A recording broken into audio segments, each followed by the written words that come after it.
সকলকে স্বাগত। দেখুন এখানে আছে কি 7 cube into 7 inverse 3 by 3 into 3 inverse 4। তো এটার সমাধান আমরা কীভাবে করব? 7 এবং 7 এর জন্য আমরা 7 কমন নেব।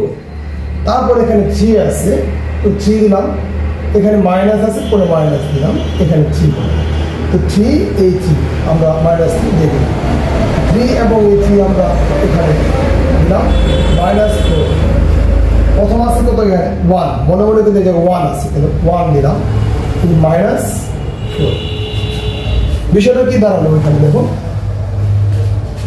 7 এর উপরে হলো 0, আর এখানে 3, যেহেতু এখানে 1 -4, তো 4 থেকে যদি 1 চলে যায় তাহলে 3 থাকে, যেহেতু বড় সংখ্যার আগে মাইনাস সেহেতু মাইনাস, তো এখানে এটা হবে। তো বিষয়টা হচ্ছে তারপর আমাদের কি হবে, যে কোনো সংখ্যার উপরে যদি 0 থাকে তাহলে তার মান হয় 1।